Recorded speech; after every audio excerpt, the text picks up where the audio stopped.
Estás en Una Casa sobre el Mar, un programa de entrevistas chill out con los mejores asesores financieros de España.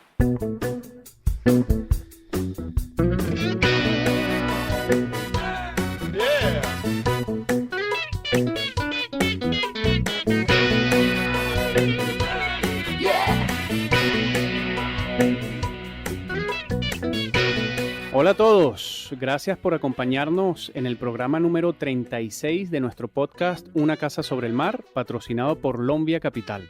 Un programa con el que inauguramos nuestra tercera temporada. Ya hace casi 2 años que nos pusimos por primera vez delante de estos micrófonos. Y ante una ocasión tan especial hemos querido intentar algo también diferente. Hoy tenemos en el estudio más concurrido, además de lo habitual. Nos acompañan 3 grandes profesionales, 3 viejos amigos de esta casa, Yolanda Almasqué, Enrique Garrido y Jaime del Palacio. Celebramos con ellos nuestro primer programa debate, un programa que dedicaremos por entero al análisis, la reflexión y, por qué no, también a la diversidad de opiniones. Nosotros somos Francisco Rodríguez e Iván Díez. Gracias, como siempre, por acompañarnos una vez más y empezamos.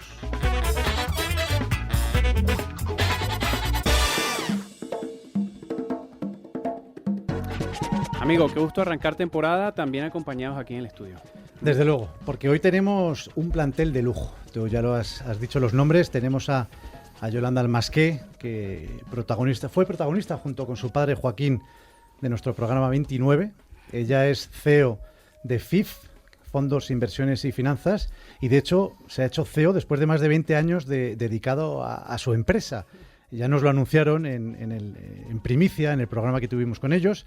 Así que bienvenida de nuevo, Yolanda. Muchísimas gracias por la invitación, Iván y Francisco. Un placer para nosotros. También tenemos a Enrique Garrido, que es otro viejo amigo. Él es director del equipo de grandes patrimonios de Tresis y toda una autoridad en el ámbito de la inversión sostenible.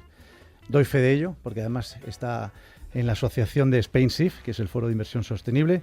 Una cuestión que tras un verano como el que hemos pasado parece especialmente urgente. Enrique estuvo con nosotros además en el programa 13, si no recuerdo mal. ¿Cómo estás, Enrique? Hola, ¿qué tal, Iván? ¿Cómo estáis? Muchas gracias, un placer estar aquí otra vez con vosotros. Encantadísimos de tenerte también con nosotros, y cierra el plantel de lujo, como decíamos, Jaime del Palacio, que él es socio fundador de Diafanum y fue la primera persona que estuvo aquí, sentada en estos estudios. Fue para el programa número 6 y fue una charla en la que nos liamos a hablar de tecnología, de proyectos innovadores, de los maratones que hacía, del baloncesto. Así que nada, un placer verte de nuevo, Jaime. Nada, muchas gracias, el placer es mío.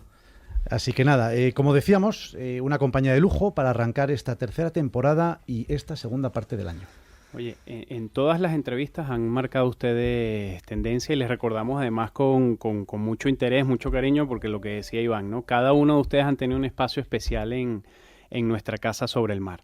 Nosotros este programa de debate lo arrancamos como generalmente hacemos las entrevistas regulares, que son con preguntas, ¿no? Hemos preparado aquí cosas que queremos debatir con ustedes y me pongo yo en marcha, si os parece, porque tenemos muchas cuestiones claves de las que hablar. Estamos, Yolanda, Jaime, Enrique, en la fase final del verano y muchos inversores empiezan a retomar sus actividades de seguimiento de carteras en un entorno donde aún quedan algunos ruidos macroeconómicos y geopolíticos con los que lidiar. No sabemos por cuánto tiempo más, pero es verdad que están allí sobre la mesa, ¿no?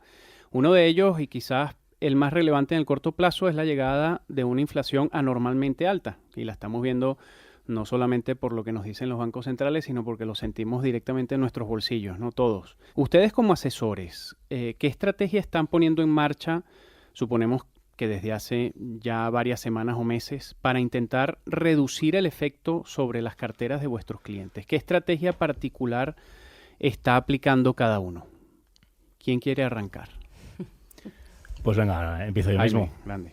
A ver, yo quisiera decir que viendo una serie de análisis o estudios que tenemos en la casa en Diafanum, bueno, en fin, y que a los cuales cualquier tipo de analista tiene acceso, lo que mejor combate la inflación es la renta variable, ¿no? En una visión a largo plazo, ¿no? Entonces, es verdad que tú estás preguntando más en el corto cómo estamos cambiando las carteras, pero queremos dejar constancia que en el general, en largo plazo, la renta variable es lo que mejor bate la inflación, ¿no? Algún dato técnico, pero sin ser muy aburrido, en la publicación de crecimiento de beneficios de este segundo trimestre, las empresas americanas han crecido un 8%, y la inflación está ahí, ¿no? En algo muy simple. Si la bolsa sube al ritmo del crecimiento de beneficios, pues ahí está, te lo debería cubrir, ¿no? El otro punto es que la inflación no siempre va a estar en tan alta como está ahora, en tasas del 8, 9 o el 10. Lo lógico es que en un medio y corto plazo en un medio y largo plazo se empieza a suavizar y tienda, pues no lo sé, me va a mojar al 2 o al 3%, que es un poco lo que dice la curva de expectativas de inflación. En ese sentido, oye, pues sí empieza a haber alternativas en renta fija que te cubran esos niveles, ¿no? Y nos podemos alargar todo lo que queráis, pero en líneas generales, en largo plazo, nosotros vamos por la renta variable, que te lo cubre de una manera bastante significativa. En renta variable, oye, pues estamos posicionados en energía, estamos posicionados en empresas que tengan una buena publicación de resultados, que sean capaces de trasladar a ingresos ese aumento de costes, claro, etcétera, etcétera, ¿no? Eso es clave, Jaime, ¿no? El hecho de que las compañías tengan ese poder de fijación de precios para que, bueno, esto lo puedan llevar. Absolutamente. El problema de eso es que no se ve en el corto, ¿no? Claro. En el corto plazo. Entonces, pues yo creo que como siempre, hay que ser muy didáctico con los clientes, hay que ser muy claros y decirles que a lo mejor el año pasado ya fue difícil batir inflación, este año también va a ser difícil, pero la clave es que en el largo plazo y en media consigas dar rentabilidades que batan a largo plazo la inflación. Y como siempre, pues muy didácticos y muy claros con los clientes, ¿no? Sí, sí. Yolanda, ¿tú querías decir algo? Sí, totalmente de acuerdo. La renta variable bate en el largo plazo, hay que darle tiempo. Creemos que esta inflación es de oferta, o sea, llevamos unas circunstancias extremas, desde la pandemia, que hubo un montón de inyección de liquidez, ahora una guerra, que hay una rotura de la cadena de suministros, no sé, las materias primas no salían, en fin. Entonces, es muy importante desde mi punto de vista que la inflación es de oferta. También creo que hay puntos positivos, hay ahorro acumulado todavía, los datos en Estados Unidos no están saliendo tan negativos, por tanto nosotros no somos tan partidarios de una recesión tan dura como se está publicando, que a veces las noticias es hasta el fin del mundo, que está cerca del fin del mundo. Eso es cierto. Y entonces, pues nuestra labor como asesor de mantener la calma, de prudencia, se ha verificado que tienes que tener la cabeza fría. Y nosotros, bueno, por añadir algo más, dentro de la renta variable sí que, aunque tú tienes que tener una cartera diversificada desde hace tiempo, muy importante el perfil inversor, se tiene que ir haciendo relativos ajustes en función de las noticias, porque es que esto cambia cada día, que seguro que vosotros lo sufrís también. Sí, total. Entonces, claro, nosotros lo que sí que hemos ido haciendo, para dar unas pinceladas, es infraestructuras. A mí me parece una temática que me encanta. Dentro del sector infraestructuras toca muchos palos. Sí. Energía, datos, en fin, eso. Luego el dólar nos ha ayudado mucho en las carteras. Siempre la importancia de tener diversificado no solo en sectores o geográficos, sino también en moneda. Eso nos ha ayudado muchísimo porque bueno, las caídas las has compensado con la subida, ¿no? Y luego, pues sectores defensivos, también diría que hay que mantener y que hay que estar, tipo farmacéuticos. Entonces, luego los bancos también están diciendo que hay que invertir en bancos, por la subida de los tipos de interés les viene bien. Y yo ahí soy un poco más cauta, porque pienso que lo del impuesto a la banca todavía no está muy claro, la morosidad no se sabe muy bien cómo les va a afectar. Ya, no sé, con los bancos un poco más cauta. Son sectores que dependen mucho de factores exógenos, ¿no? No tanto de su propio modelo de negocio, ¿no? Exacto. Entonces, bueno. Hay que medirlo muy bien en ese sentido. Enrique. Bueno, yo la verdad es que estoy de acuerdo con Yolanda y con Jaime, ¿no? Con todo lo que han dicho. Pero también me gustaría añadir que la inflación es el gran enemigo en el largo plazo, ¿no? Y creo que es un error obsesionarnos con tener que batirla, ¿no? O combatirla en el corto plazo, porque tenemos que trasladar a nuestros clientes que en el corto plazo, y sobre todo en una coyuntura como la actual, con inflación al 8 o 9%, es que es imposible de batir, ¿no? Entonces, trasladar al cliente que, bueno, pues es una carrera de largo plazo, que la inflación está ahí, que es verdad que esta coyuntura es totalmente extraordinaria y que el objetivo es batirla siempre en el largo plazo, ¿no? Porque si intentamos batirla en el corto plazo, pues siempre vamos a tener la tentación de buscar esa rentabilidad, esas inversiones que son mágicas, que no existen. Y entonces trasladar al cliente siempre, oye, pues hay que tener paciencia, que esto es una situación extraordinaria, como decimos, y que ese es un enemigo siempre en el largo plazo. No obstante, es cierto que, como decía Yolanda, siempre se pueden ir aplicando diferentes tácticas a una estrategia más largoplacista, y en ese sentido pues nosotros también hemos hecho cosas parecidas a lo que comentaban los compañeros en previsión de unas subidas de tipos potentes, como estamos viendo, a raíz de esta inflación desbocada. Pues en su día pues hicimos reducción de la duración de ciertas carteras de bonos, por ejemplo. También hemos ido buscando compañías de calidad y que sean capaces de fijar y trasladar precios a sus clientes o a sus servicios.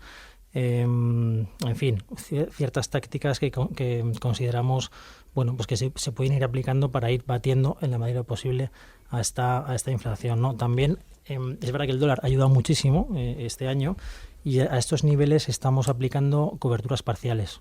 Consideramos que la paridad pues es un nivel pues extraño, ¿no? Nunca visto, y estamos haciendo coberturas parciales, bueno, intentando minimizar el rebote a medio o largo plazo, ¿no? Bueno, eso interesante. Estáis diciendo los tres cosas de muchísimo sentido común, cosas muy sensatas, porque es evidente que al final, y ha dicho Enrique una cosa que yo creo que es fundamental, es decir, la inflación no se puede intentar batir a corto plazo. Yo creo que eso es clave. A largo plazo los mercados son eficientes, eso estamos totalmente de acuerdo. También con lo que ha dicho Jaime, es decir, si una compañía es capaz de crecer y presentar unos beneficios a largo plazo del 8%, pues si la inflación en ese periodo está en el 8%, pues al final has mantenido poder adquisitivo. Todo eso está muy bien e insisto, es muy sensato. Pero ¿cómo estáis viendo el ánimo de los ahorradores? Es decir, esto se lo transmitís a un ahorrador y tiene todo el sentido del mundo, pero claro, luego está la parte emocional. El ahorrador dice, ya, pero es que estoy perdiendo poder adquisitivo, es que la inflación al 8, es que al 9, y es que claro, entonces tengo que asumir riesgos y entonces me tengo que meter aquí y mira cómo están los mercados. Porque, insisto, a largo plazo todo lo que estáis diciendo tiene sentido, pero en el día a día, ¿cómo es el sentimiento o cómo es el ánimo de vuestros inversores, de vuestros ahorradores? Mira, en nuestro caso, que hemos comentado, ¿no? Pues que la renta variable es el gran ganador, ¿no? Como activo de la inflación a largo plazo. Tenemos que centrarnos en el cliente conservador, que ya muchos años con una situación compleja, ¿no? Y concretamente a este tipo de ahorrador, que en mi opinión es el más complejo de gestionar en esta coyuntura, yo le veo un poco frustrado. No le veo un poco frustrado porque, oye, un cliente pues, equilibrado, dinámico o con un perfil de riesgo elevado porque tiene mucho plazo por delante, por el motivo que sea, pues este tipo de situación la digiere mejor, ¿no? En cambio, un cliente conservador que no ha visto ni él ni los que estamos aquí en la mesa, yo creo, caídas de renta fija del 15%, pues es complicado, ¿no? Es complicado explicar. Es un reto para vosotros, totalmente, y yo veo a mucho cliente frustrado. Entonces, bueno, ya comentaremos más adelante, si queréis, todo el tema de formación, de explicar las cosas, ¿no? Sí. Porque las frustraciones vienen muchas veces pues porque no se ha explicado bien o porque el cliente desconoce los riesgos que asume, ¿no? Sí, pero yo creo, por ejemplo, que el cliente conservador ya viene de un reto anterior, los tipos negativos. Entonces, en cierto modo, yo les veo, no más tranquilos, pero sí ya entendiendo que las circunstancias del mercado son las que son. Entonces, un cliente conservador con los tipos negativos que hemos tenido tanto tiempo, que no nos tenemos que olvidar que ahora tenemos que volver a una normalidad, que es que tipos negativos no son normales. Eso es clave, creo. Y a mí me parece fundamental. Explicar qué era lo raro y qué es lo normal ahora. Sí. Claro. Sí. Entonces, claro, la gente que se financiaba, por supuesto, perfecto, porque ha sido unas oportunidades tremendas, pero el cliente conservador le tenías que meter un poquito más de riesgo, le tenías que explicar muy bien la renta variable y afortunadamente ha salido bien. Pero ya venía con esa frustración que decías de decir, oye, pues sí, tienes que hay la renta variable, y también ha ayudado un poco educativamente a conocer la renta variable más. Entonces, bueno, ahora siempre intentando ver el lado positivo de las cosas, unos tipos que vuelvan a cierta normalidad, un 2%, tampoco estamos hablando de cosas muy, muy elevadas. Yo creo que además se van a mantener así más tiempo de lo que están diciendo actualmente. Bueno, pues pero va a dar otras oportunidades de inversión con un grado de riesgo menor. Es verdad que efectivamente, totalmente de acuerdo contigo, no podemos intentar batir la inflación, se dará circunstancias que sí, ya te digo, infraestructuras, nos ha dado muchas alegrías, inversión en materias primas, nos ha dado muchas alegrías, pero es verdad que materias primas es solo para gente muy agresiva, pero va a dar oportunidades a los conservadores a tener alternativas de inversión sin riesgo, que al menos generen algo de rentabilidad, aunque sin batir la inflación, pero... Yo estoy estáis diciendo yo creo que los dos más o menos lo mismo, en el sentido de que a lo mejor Enrique ha hecho más hincapié en que el que ha tenido duración en este tiempo, pues sí, lleva un -10, un -15, claro, y eso es un verdadero reto explicarlo, y Yolanda está dando la visión futura optimista, la cual también comparto totalmente, que para el conservador que todavía no ha invertido su dinero, ahora es una oportunidad, ahora es un momento de oportunidades, ¿no? Y creo que se podrán ir trabajando. Yo también quisiera hacer hincapié, a lo mejor no tanto en temática de inversión, sino cómo está el inversor. Y el inversor ahora mismo está más preocupado por lo que le va a pasar a su empresa en los próximos 2, 3, 5, 6 meses, y ya ha digerido lo mal que se ha... lo malo o lo bien, dependiendo cómo le haya ido, pero en general ha sido un mal año. Ya ha digerido lo regular que le ha ido en mercados financieros. A lo mejor es verdad que soy optimista como Yolanda, pero creo que ahora la situación va a ser diferente. Es decir, los mercados de alguna manera recuperarán, las carteras empezarán a mostrar mejores resultados, sí, y la economía real va a empezar a sufrir, ¿no? Entonces estos son ciclos que todos los que estamos aquí ya los hemos vivido, y va a haber cierto desacoplamiento entre economía real y mercados financieros. Súper. Hemos hablado mucho en esta primera pregunta del contexto. Nos habéis explicado el contexto, las distintas alternativas, el ánimo del ahorrador, pero en línea con las estrategias que nos habéis comentado, y de cara, pues eso, a la planificación patrimonial que hacéis con vuestros clientes, si tuvieseis que elegir una categoría de activo para cada horizonte temporal, imaginemos que el mercado no hace nada, pero que hay que elegir una categoría de activo para el corto plazo, para el medio plazo y para el largo plazo, ¿cuáles son las que más os convencen a cada uno? Bueno, depende mucho del perfil inversor, es que eso... Pero bueno, pongamos un moderado, ¿no? Un medio, que yo creo que la gran parte de la sociedad es muy conservadora, pero luego es verdad que quiere rentabilidad, entonces pongamos en moderado. Yo en el corto plazo hay una estrategia de inversión que no es tan conocida, que son los bonos estructurados, que han tenido muy mala fama porque muchos han resultado muy malos, pero realmente hay algunos que tienen una estructura que la mayor parte del capital, hasta el 90%, se devuelve en un año, con un tipo de interés aceptable. Y luego el 10% del capital se queda pues, en función de un subyacente. A mí eso puede ser una alternativa a un año, ¿no? Que buscando un poquito más de rentabilidad, un depósito. Yo la renta fija tendríamos que ser muy selectivos, también con duración corta todavía, y no es el momento. A lo mejor en el corto o medio plazo sí, pero buscaría más alternativas así conservadoras o monetarios directamente, o a mí me gustan los bonos estructurados, que el 90% del capital se devuelve en un año y el resto queda a expensas de un subyacente. Bueno, no sé si sigo al medio plazo, largo plazo. Sí, cada uno, ¿cuál es la que más os convence? Vale, medio plazo. Sabiendo que evidentemente cada cliente es un mundo y cada perfil de riesgo. Claro, entonces bueno, el binomio eso, ¿no? Plazo, rentabilidad, riesgo, ¿vale? Con un moderado, medio plazo, lo que he dicho, infraestructuras, farma. Y a largo plazo sí que a mí me encanta el sector tecnológico, aunque lo anda por todos lados, creo que lo mismo. O sea, todas las temáticas, el Big Data, empresas europeas que están muy, muy castigadas, creo que va a ser una oportunidad, van a tener su momento brillante, pero claro, eso necesitamos un plazo más largo. Pero hay muy buenas oportunidades porque hay valoraciones muy atractivas actualmente. Sí, nosotros desde Diafanum, un poco, por supuesto, poniendo todos los disclaimers de cada perfil de riesgo y demás, pero creo que en el corto plazo se puede hacer mucho en temas de gestión de la liquidez, gestión de lo que estábamos hablando, de la renta fija, aprovechar las caídas que ha habido en renta fija. Entonces, bueno, nosotros desde Diafanum estamos preparando propuestas de inversión para aquellos clientes que tienen caja y poder ofrecerles, pues se pueden encontrar rentabilidades entre el 2 y el 5% a un periodo de 2 años, bueno, pues con pagarés, con bonos corporativos, ¿por qué no con algún tipo de gobierno a corto plazo? Y eso se puede generar, se puede empezar a ver en carteras y esas alternativas pueden surgir. La banca sacará garantizados, ya empieza a haber estructurados, como decía Yolanda. En líneas generales, para el corto plazo, algo muy conservador que te empiece a pagar, ¿vale? Eso se puede ver. En el medio plazo, yo os diría, o desde Diafanon recomendamos bolsa, estamos neutrales. En líneas generales, estar en renta variable. Ya más concreto, no quisiera ser reiterativo, pero nosotros sobreponderamos renta variable americana, de gestión pasiva. En renta variable europea recomendamos algo en pequeñas compañías. El sector value europeo también lo recomendamos.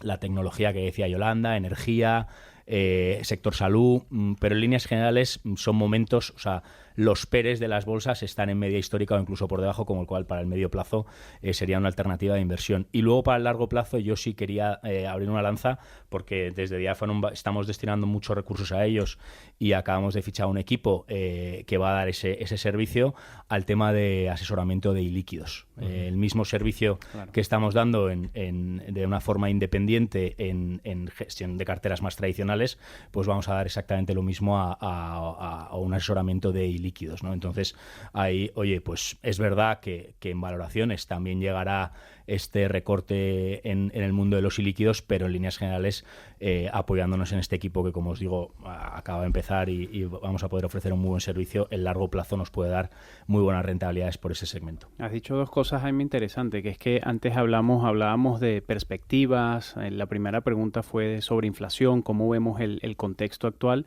Pero has dicho una cosa que me parece interesante, que es que también el asesor financiero actúa para despertar al cliente en momentos cuando hay oportunidades, ¿no? Y nosotros también estamos convencidos que hoy hay una oportunidad, siendo selectivos, Yolanda lo decía antes, pero evidentemente nosotros, sobre todo en Lombia Capital, invertimos en calidad, en largo plazo, los conceptos que se han comentado aquí. Y las valoraciones están en un 50 o 60% por debajo, sin mucha justificación, ¿no? Porque son compañías de mucha calidad. Perdón, Enrique, querías decir algo. Sí, ¿verdad? no, la verdad es que muy en línea con lo que comentaba Jaime, muy en línea. O sea, desde un punto de vista más ortodoxo o más filosófico, la verdad es que nosotros siempre nos centramos mucho en los objetivos de los clientes, ¿no? O sea, le voy a dar un poco la vuelta a la pregunta y siempre partimos a la hora de hacer una recomendación, ¿no? De qué objetivo está persiguiendo el cliente con ese patrimonio, si es que es un patrimonio que ya tiene o lo está generando, etcétera, ¿no? Entonces, bueno, como decía, yendo un poco a la parte más ortodoxa de la planificación financiera, mercados monetarios o ultra cortos plazos para el corto plazo, mala redundancia, medios plazos, pues ya aquí ya se nos abre un poco el mercado de la renta fija en diferentes plazos, diferentes grados de inversión, etcétera, ¿no? De menos a más riesgo, y luego, por supuesto, en el largo plazo, que es el objetivo que más me convence, porque el largo plazo sube, ¿no? Que es la renta variable, que por supuesto es el activo preferido siempre para el largo plazo. Como comentaba Jaime también, muy interesante las inversiones ilíquidas, capital riesgo, por supuesto. También nosotros en Tresis tenemos un servicio de asesoramiento, incluso hemos lanzado algún vehículo basado en tecnología. Y bueno, los que se lo puedan permitir por importes, ¿no? Que a veces son elevados, aunque ahora vamos a ver cómo se reduce las inversiones mínimas en este tipo de productos y el plazo que necesitamos pues de iliquidez para poder acceder a estos productos, pues por supuesto que tiene mucho sentido en carteras para diversificar carteras, y además no tienen volatilidad o muy poca o no la vemos, ¿no? Habéis dicho, voy a hacer un inciso, porque habéis hablado de ilíquidos. Es curioso porque leía antes del verano, leí un informe, no recuerdo bien de quién, pero decía que no solamente el inversor institucional, debido a los mercados y debido a cómo estaban los tipos de interés, había aumentado de manera importante su exposición a ilíquidos, sino también el cliente más retail. En ese sentido, vuestros clientes tienen en cartera, o sea, porque eso es un producto que realmente necesitas tener un largo plazo, una verdadera visión de largo plazo. Es un producto en el que el dinero está bloqueado y al final el cliente es muy cortoplacista o tiene un perfil más conservador, pero es curioso cómo el cliente o el inversor final ha aumentado también el peso en ilíquidos. Tiene que tener patrimonio también, claro. O sea, que sea ilíquido, si tienes mucho patrimonio, puedes destinar parte a no tener necesidad de liquidez. A mí me parece muy interesante. Descorrelaciona muchísimo con el mercado. Te baja el riesgo y efectivamente el cliente que se lo pueda permitir por patrimonio me parece interesantísimo, la verdad, y creo que va a ir en aumento. Luego para ustedes es interesante, ¿no? Jaime. No, y además, o sea, es verdad que hay que tener un patrimonio elevado, pero bueno, o sea, la regulación está yendo hacia que sea menos elevado. O sea, por poner números encima de la mesa, puedes invertir en el TIPS europeos a partir... Voy a decir 100.000 euros, pero creo que es incluso menos. Pero eso es un riesgo. Es decir, porque al final claro. estás dándole más posibilidad de entrar a inversores con menos conocimientos financieros, con menor patrimonio, y estamos hablando de productos que son complejos. Bueno, pero eso ya depende de cómo lo comercialices. Claro. O sea, menor patrimonio, o sea, quiero decir, alguien que le está recomendando invertir 100.000 euros en esto, pues tiene, o sea, son patrimonios elevados, no lo puedes hacer con una concentración en aras a esa diversificación que siempre decimos, ¿no? Y luego bien entendido y bien explicado, ¿no? Entonces disminuye esa prima de riesgo que tiene el líquido. Además, ustedes, lo que iba a decir antes, que les obliga también, es como un mecanismo que les permite hablar de largo plazo, de realmente largo plazo con un cliente, ¿no? Porque ahí es lo que dice Iván, o sea, tienes que esperar 7, 8, 9, 10 años, ¿no? Y es así, o sea, no tienes liquidez durante un periodo de tiempo, pero bueno, es interesante cómo ha crecido, sí. Oye, no sé, Enrique, si querías comentar algo aquí. No, la verdad es que como comentáis, patrimonios altos, normalmente 10-15% como máximo ese tipo de inversiones, explicar muy bien la liquidez de los productos, los riesgos que se asumen, aunque a veces no los percibamos, ¿no? Porque son normalmente los liquidativos, pues no cambian cada mucho tiempo, claro. Y como decís, pues con cuidado y explicándolo muy bien. Antes tú mismo, Enrique, comentabas el tema de la formación académica dentro de todo este proceso que hemos comentado hasta ahora, ¿no? Y nosotros cuando preparábamos este debate, que decíamos, oye, ¿de qué podemos hablar para que sea un debate interesante, de actualidad? También metimos un poco el ingrediente de pragmatismo, ¿no? O sea, nos queremos quedar con mensajes de ustedes, con cosas que quienes nos escuchen puedan aplicar, ¿no? Estamos todos en ese sentido, estamos todos remando en una única dirección cuando decimos que el inversor español necesita seguir mejorando sus conocimientos financieros, ¿no? Y su acceso además a asesoramiento financiero patrimonial.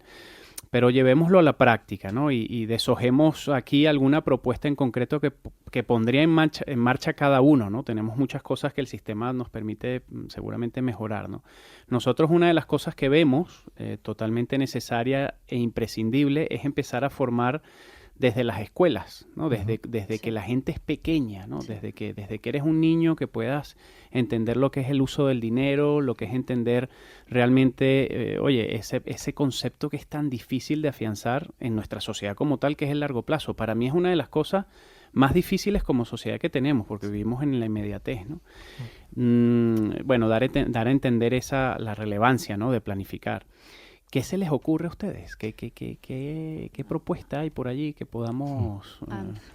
A mí de primera el incentivo fiscal, pero un incentivo fiscal real. Yo creo que has dado un punto clave. O sea, la sociedad tiene que entender que tiene que ahorrar.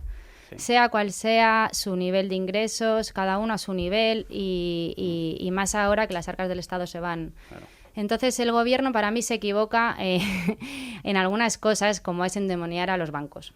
Entonces, el sistema bancario, nos guste o no, es fundamental para la economía, para que el dinero fluya, unos ahorren y los presten a otras personas. Y luego, como medicina preventiva, el ahorro es fundamental, porque nos vamos a una sociedad que cada vez vivimos más y cada vez hay menos dinero.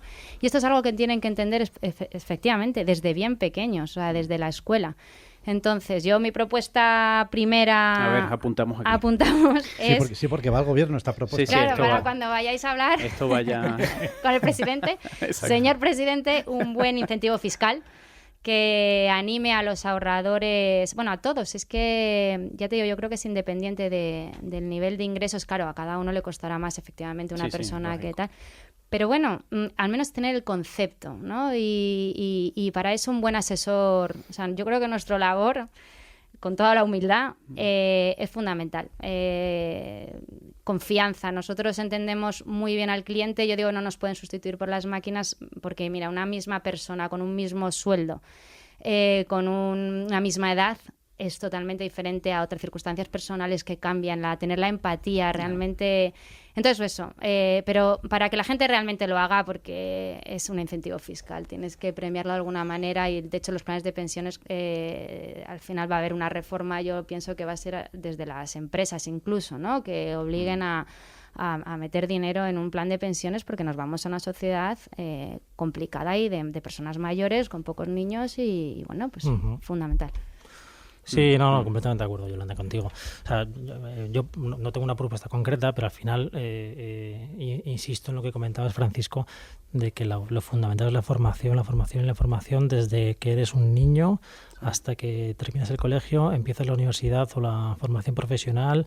Y que tenemos que empezar a enseñar conceptos muy básicos, claro, que es una economía familiar, cómo funciona, qué es endeudarse, ¿no? El coste del dinero, o sea, qué es el Euribor, ¿no? Qué es el interés. O sea, tenemos que dar una formación seria, recurrente, ¿no? Y sobre todo hay un cliché que creo que es un gran error, ¿no? Que se piensa, ¿no? O la gente piensa que esto de invertir o ahorrar, ¿no? Es para gente que es rica, ¿no? O sea, esto no es mío, esto no es para mí porque yo no tengo dinero, yo no puedo ahorrar. Entonces creo que eso tendremos que entre todos conseguir erradicarlo de la sociedad, que la gente se dé cuenta, como decía Yolanda, que es que aunque ahorres 10 euros al mes, pero tienes que tener esa mentalidad de ahorro y bueno, hay iniciativas muy interesantes como Finanzas para Todos, ¿no? Que es el de la CNMV, Banco de España y Ministerio de Economía. Ahora, de hecho, el mes que viene es el día de la formación financiera en octubre. O sea, hay iniciativas muy interesantes, pero creo que no calan. O sea, creo que hay que darle un empujón fuerte para que acabe calando en la sociedad y que no te preocupes tanto del coche que te vas a comprar y lo que te vas a ahorrar, ¿no?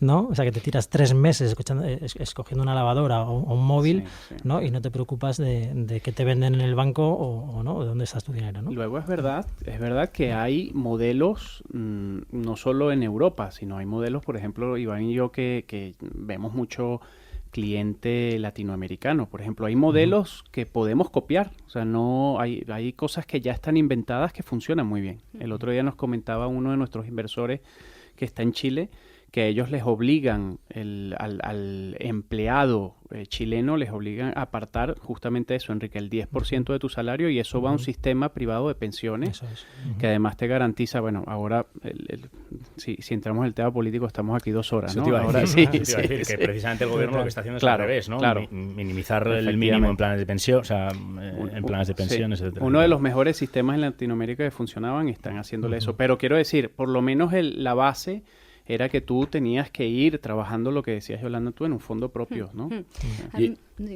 No, perdón, Yolanda. Yo simplemente hacer un matiz, que es totalmente de acuerdo, formación desde muy pequeñitos, ahorrar, que es el Euribor, que es, vamos, todo lo que nos ocurra de conceptos muy básicos, y eso se puede hacer en la escuela. Pero también es verdad que sería interesante, no sé muy bien cómo, porque a lo mejor no estaría aquí, estaría en otro lado, pero creo que también hay mucha gente mayor o mucha gente adulta que no tiene conocimientos básicos y tiene patrimonio financiero de qué es un fondo de inversión, qué coste tiene un fondo de inversión, qué es una retrocesión. Vuelvo a empezar. CNMV está adoptando muchos criterios de guías básicas para el inversor, folleto simplificado, pero me parece que eso tampoco está terminando de calar, y hay muchos clientes nuestros que directamente son clientes y no saben lo que pagan, no hay una transparencia. Entonces, yo sí que me gustaría hacer una mención de alguna manera que es importante, de que todos nosotros, toda la industria financiera sea mucho más transparente en el cobro de sus servicios y en el tipo de producto que vende. Sí, sin duda. Y para ser transparente, quizá el que lo oye debiera tener una mayor formación, y eso es como no sé muy bien cómo encajarlo. Pero es importante mencionar. A mí me gusta añadir en esto medidas que, por ejemplo, Bankinter sí que ha tomado, que te premian la aportación periódica. Entonces, si sabes, medidas en torno a eso, ¿no? Que si aportas periódicamente a un fondo, te dan un 5% de lo aportado.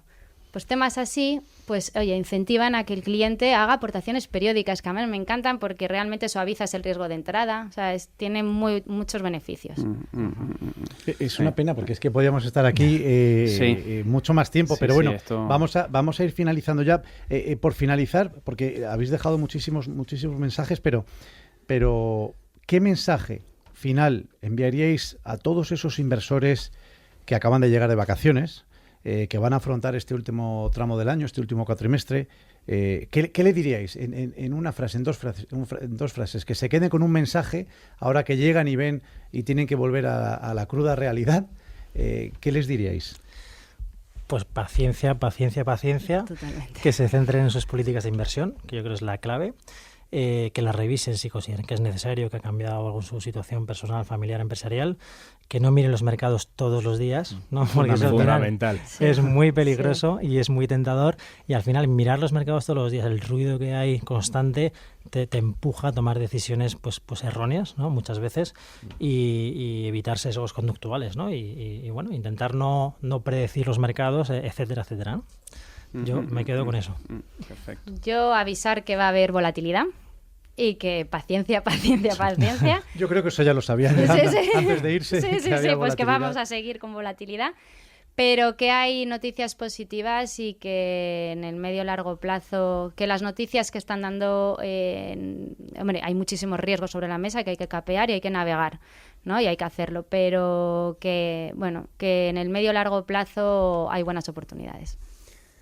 Yo totalmente de acuerdo, paciencia, no mirar los mercados, pero también un poco, cuando todos volvemos al cole, también es un momento para la reflexión, para preguntar a tu gestor, por supuesto, hacer revisiones de carteras, y también nosotros decimos mucho, ¿no? Lo que te ha funcionado hasta ahora no tiene por qué ser lo que te va a funcionar a futuro, y quizá, aunque sea doloroso, pues oye, con caídas importantes, siguiendo estando invertido en ese activo, no te va a recuperar lo mismo que te ha caído, entonces hay que tomar decisiones, ¿no? Entonces es verdad que en el año hay dos ventanas para poder pensar o reflexionar sobre el futuro de tu cartera y sobre tus objetivos. Uno es en enero y otro es ahora con la vuelta al cole, ¿no? Entonces, oye, pedir explicaciones, sentarse y tomar decisiones. O sea, nos quedamos con tres cosas. De Enrique, quitar las claves a los clientes para que no tengan acceso a las cuentas en Internet. Eso me parece una buena propuesta. Yolanda, seguiremos en medio de una pequeña montaña rusa, pero el horizonte temporal a medio plazo es bueno, ¿vale? Esperemos. Y eso es. Y Jaime, arranca o ya fue o estamos en medio, finalizando un momento de reflexión que debe venir acompañado por la determinación por tomar decisiones. ¿Correcto? Perfecto.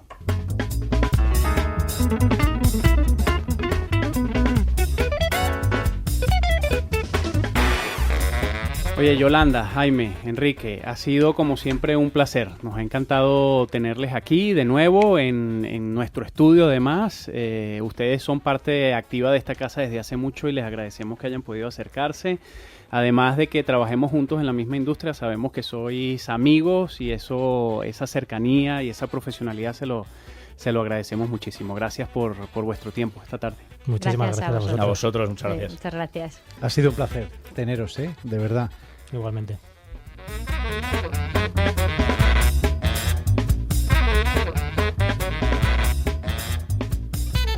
Acabas de escuchar nuestra primera edición debate de Una Casa sobre el Mar, un programa producido y realizado por Lombia Capital. Muchas gracias a todos los que nos acompañáis en esta travesía. Continuaremos ayudando a tomar decisiones inteligentes, acompañados del ruido de las olas y la brisa marina. Nos pueden encontrar en iTunes, iVoox, Spotify y otras plataformas de podcast. Y si te ha gustado el programa, por favor, suscríbete. Acuérdate, si te interesa saber más de nuestros invitados, ya lo hemos dicho, puedes encontrar su biografía en nuestra página web www.unacasasobrelmar.com. Y si quieres saber más sobre nosotros, nos puedes encontrar en Twitter, en Instagram y en LinkedIn. Gracias a todos nuestros oyentes y seguidores por vuestra confianza. Bueno, vosotros también formáis parte activa de esta casa. Nos seguimos escuchando y hasta la próxima.